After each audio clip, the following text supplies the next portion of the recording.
The world is turning on the state of Israel as the state of Israel continues to starve and murder Gazans on purpose. Palestinian people are being killed at an unbelievable rate, and there aren't any excuses being made anymore. A lot of the media publications that were trying to justify this or cover up the stories coming out about what exactly was happening, the state of Israel has lost their support.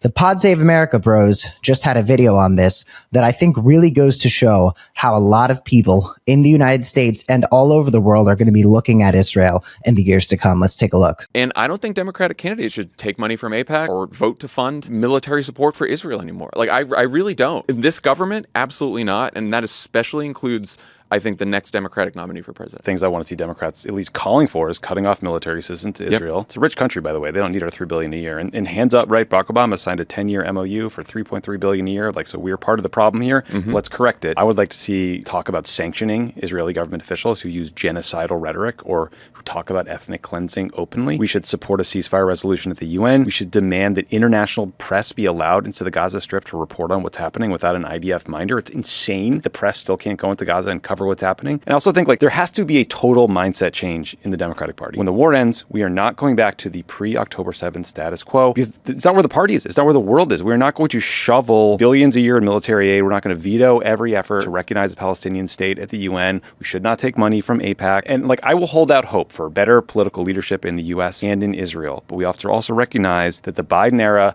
Hug Bibi Netanyahu strategy has to be thrown in the trash can for fucking ever. Netanyahu is a bad actor. He's continuing a war for political purposes. He bombs Lebanon when he wants to. He bombs Iran when he wants to. He bombs Syria when he wants to. This is not a partner we can count on. This is not someone who is leading to calm and stability in the region, which should be a core interest. At this point, cutting off military funding for a government that is starving 2 million people and advertising how they're ethnically cleansing the Palestinians seems like the least we can do. Especially if we're going to head into a primary, table stakes is going to be no more military aid for Israel. So there will have to be a shift. And I do think that will mean putting far more pressure on Israel. And that's what I think Democrats want. By the way, that's what the country wants. And when you poll Israelis, they say they want a fucking ceasefire. Israelis want the hostages returned through a negotiated settlement. And by the way, that's the way in which the vast majority of hostages who were returned were able to be returned. I want to delve a little further into this because this goes a lot farther than I think a lot of people say. First of all, a lot of Israelis do support a ceasefire, but the stats are out. 82% of Israeli Jews support, quote, the expulsion of residents of the Gaza Strip to other countries. And no less than 54% of Jewish respondents were, quote, very supportive. The other findings were grim. Majority, 56% of Jews in the state of Israel supported the transfer of Arab citizens of Israel to other countries. Now, I am a Zoomer American Jew, and a lot of Zoomer American Jews see these types of things and say this is not representative of our beliefs. There was a mayoral candidate in New York City, which is one of the largest populations of Jewish people in the world outside of the state of Israel, where despite an incredibly well-funded smear campaign to paint the Muslim socialist Zohran Mamdani as an anti-Semite, young New York Jews still turned out to support him because we weren't buying into the bullshit. And because when asked if he would visit the state of Israel and leave New York City while New York City faces countless problems, Zohran was the only person with the moral clarity to say no. So what is it about Israel right now? Here's the thing. A lot of people are going to paint this as Netanyahu's war, Netanyahu's genocidal actions, and Netanyahu's crime. Let's be clear. The vast majority of Israelis support what's going on. And what I think is going to happen is as soon as the press is allowed into Gaza, as soon as a white, blonde American journalist is talking to a child who had their legs blown off, the state of Israel, their very existence isn't over, but the state of Israel as anything other than an absolute pariah state, it's done. The Pod Save guys are right. There is no returning to the pre-October 7th status quo. And right before October 7th, the state of Israel was normalizing relationships with a lot of different countries with whom it hadn't had that before. The state of Israel was in a position to be more accepted by the civilized world than it ever had before. They were in a good position. And after October 7th, they got a flood of support from people, because it makes sense that they got a flood of support from people, because despite the fact that the state of Israel has been killing and oppressing the Palestinians for many, many, many years, the horrors of October 7th had a lot of people saying, we need to get behind this country, because a lot of people didn't understand the degree to which this was an opportunity for Netanyahu and the entire extremist government in the state of Israel to do what they've wanted to do all along. This was always the plan. This is not some terrible tragedy that has burdened the state of Israel since October 7th. This is the fulfillment of the promise of the state of Israel.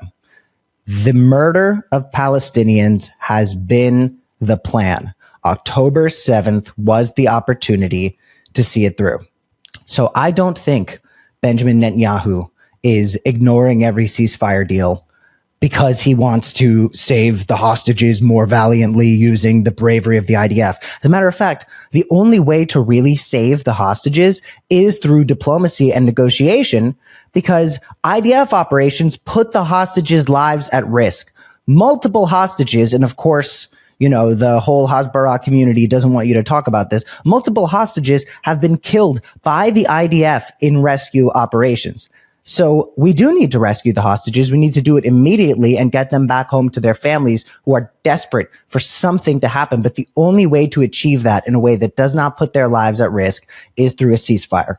Innocent Palestinians are killed in IDF operations to rescue hostages, and hostages are killed. So Netanyahu, he's not a dumb guy. Netanyahu is extremely fucking smart. I would say he's one of the smarter politicians in the world right now. He's not pushing away every opportunity for a ceasefire because there's some greater plan for peace that involves making sure Hamas doesn't get to flee too many political prisoners that Israel's taken.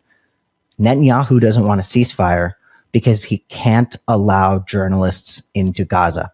Because as soon as we have full coverage of the suffering of the Palestinian people at the hands of this government that is locked in to genocidal acts of war, the state of Israel's support in the world, I mean, it's already gone. Like, to Netanyahu's closest partner right now is Donald Trump. And while Donald Trump is no friend to the Palestinian people or to anybody except for like 12 billionaires, even Trump knows that Netanyahu is not a real ally. Netanyahu is a fellow crook, and Donald Trump loves fellow crooks, and every chance he gets to crook out with them, he'll take. But Trump knows that it's not like Netanyahu is somebody who can be trusted or relied upon. And the point that I am making here is it's not like there's going to be some actually nice this time Israeli prime minister that's going to take his place.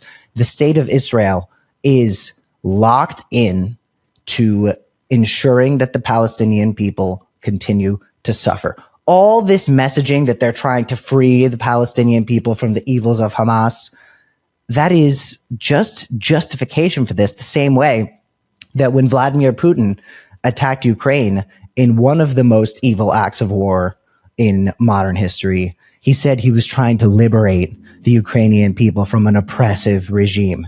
Same story, different murder. This is not about freeing the Palestinian people so they can have their prosperity. This is about annexing beachfront property so they can ethnically cleanse the Palestinians out of there. And so Donald Trump can build a Trump Tower in fucking Rafah. So let's not make that mistake. Here's what I think is going to happen. At some point, journalists are going to be led into Palestine. The journalists are going to document the actual horrors of this war, which we don't even fully understand. I mean, we know how horrific this is, and we still don't even know to a complete degree. Journalists are going to come in and document this. The state of Israel is going to become a pariah state, the likes of which we've never seen before, from a country that had as much goodwill behind it as Israel did. And then the Israelis are going to offer Netanyahu up as some sort of sacrificial lamb and say, yeah, this bad guy, he, gamed Israel's democracy, the only democracy in the Middle East, to do this terrible thing. And, none of us support it. But that's just not the case. It is extremely popular in the state of Israel, where, by the way, a lot of my family members live. And I believe they all, as with everybody in the state of Israel, deserve to be safe from acts of terror that kill them. This is not about acting like Hamas are these brave freedom fighters.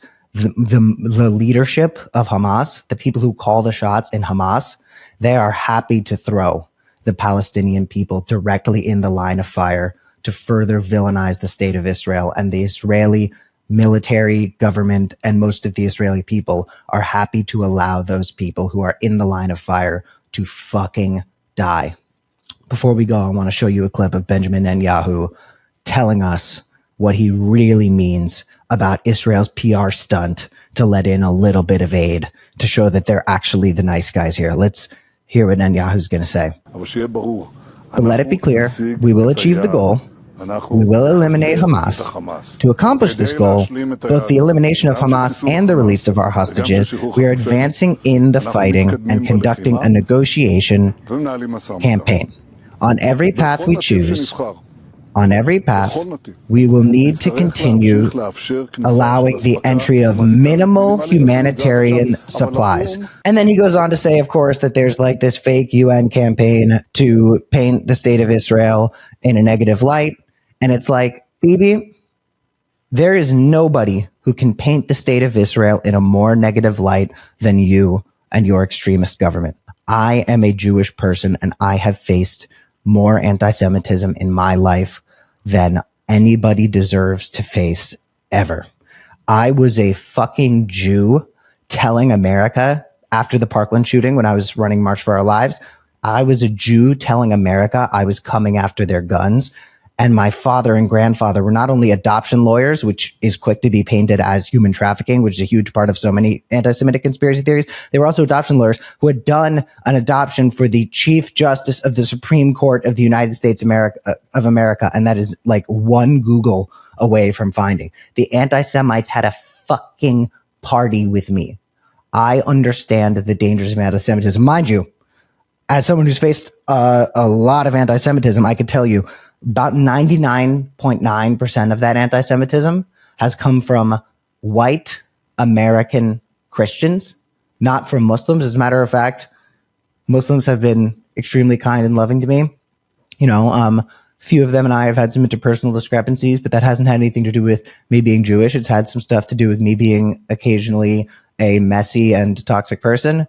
But like the one of the things that I think is left out of so many of these discussions is that not only is this an utter atrocity to the Palestinian people, this is also going to make Jews everywhere less safe for over 100 years.